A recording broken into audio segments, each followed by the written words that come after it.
শুনছি এক ডোব পানি দিয়ে ইফতার করাইলে জাহান্নাম থেকে মুক্তি মিলবে, আর আমার জাহান্নাম থেকে মুক্তি পাওয়া দরকার। বিদায় আমি 30 দিন তোকে বুকিং দিলাম, 30 দিন ইফতারি আমার ঘর থেকে আসবে। প্রত্যেক বাড়িওয়ালাকে বুকিং দিত। এই এলাকার বিত্তশালীরা, বাড়িওয়ালারা বারাটিয়াদেরকে বলতো, খবরদার যদি রমজানে ইফতারি পাকাইনি তাইলে বাড়িতে বাড়ি ঘোরা দিন। বলবে কেন? বলছে আমার জাহান্নাম থেকে মুক্ত হওয়া দরকার, আমি ডেলি ইফতারি বারাটিয়ার ঘরে পাঠাবো। প্রত্যেক বাড়িওয়ালারা বুকিং দিল বারাটিয়াদের কাছে, প্রত্যেক ধনী পুরা এলাকাকে বুকিং দিত। আছে আছে দুনিয়ায় আছে, আমাদের এখানে নাই।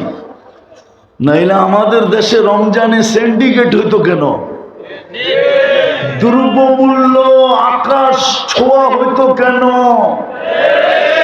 রমজান আসার আগে বাজারের থেকে তেল শর্ট হইতো কেন?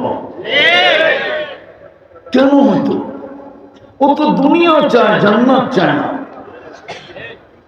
আমি তো এক দেশে 6 বার গেছি, 6 বার। আমি চিনি আফ্রিকার একটা গরিব দেশ। আমি জিজ্ঞেস করছি, রমজানে তোমাদের এখানে নিত্য প্রয়োজনীয় জিনিসের দাম কিরকম হয়? তো বলতেছে যেই দামে কিনা ওই দামে বিক্রি। আর আমাদের দেশে রমজানে শুধু নিত্য প্রয়োজনীয় জিনিস যারা বেচে ওরাই ব্যবসা দোকান খোলা রাখে, আর কেউ খোলা রাখে না। তো আমি বললাম, তোমরা যেই দামে কিনো ওই দামে বেচো কেন?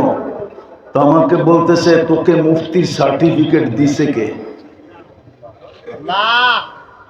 তো আমি বললাম, এটার সাথে এটার সম্পর্ক কি? বলে তুই বল, তোরে সার্টিফিকেট কে দিল?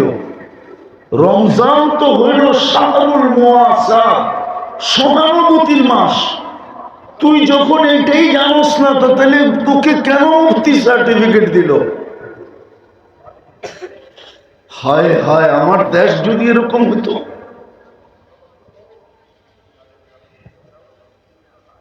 রাগ হয়ে যাবে বললে। আমার দেশের ওয়ার্ডের কমিশনার যদি আইসা বলতো,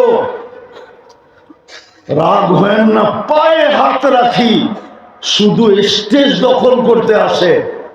তা না আইসা যদি বলতো যে আমার ওয়ার্ডে কেউ ইফতারি পাকাবে না, ইফতারি আমি দিব, আমাকে জাহান্নাম থেকে মুক্তি হওয়া দরকার। ধনী যদি বলতো, এইখানের লোক যদি গ্রামে যে ইউনিয়ন বুক করতো, সিন্ডিকেট তো হইতো এই ব্যাপারে যে ভাই তুই টাকা দিয়া পুরা ওয়ার্ড নিয়ে আনিস, ইফতারি পাঠাবি না, না চলবো না, চল আমরা 10 জন মিলে সিন্ডিকেট করি, আমরা এই ওয়ার্ডে ইফতারি দিব, আমাদের 10 জনই জাহান্নাম থেকে মুক্তি মিলবে। আমার জাতি তো এটা করতে জানে নাই। পায়ে হাত দিয়া বলি, আসেন তওবা করেন, আজকে তওবা করেন, তওবা। যদি নিজেকে সোনা বানাইতে চান, আর যদি জান্নাত ঠিকানা বানাইতে চান, নাইলে 60-70 বছর কেটে যাবে।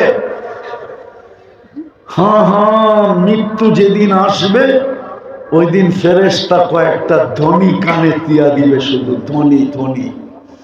প্রথম ধ্বনি কানে দিবে, ইনকাতাতিল আজাল অনকাতাতিল আমাল, তোর বয়সও শেষ, তোর আশাও শেষ। দ্বিতীয় ফেরেশতা ধ্বনি দিবে, জালাল ইশতিগাল, তোর ব্যস্ততা শেষ। তৃতীয় ফেরেশতা ধ্বনি দিবে, যাহাবাতিল আমওয়াল, তোর সমস্ত অর্জন হাতছাড়া। বাকিয়াতিল আমাল, আমল তোর সাথে আছে। চতুর্থ ফেরেশতা জীবিতদেরকে একটা সংকেত দিবে, তুবা লিমান কানা মাতআমুহু মিনাল হালাল ওয়া ইশতিগালুহু লিখিদমাতি যুল জালাল। সুসংবাদ ওই ব্যক্তির জন্য যে আল্লাহর দাসত্বে জীবন কাটাইলো আর দুনিয়াতে বক্ষণ করলো তো হালাল করলো। বিদায় চলেন আজকে তওবা করি। পারবেন? পারবেন? কে কে পারবেন দেখি? পাক্কা?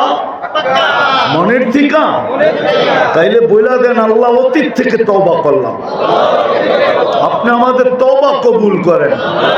নামান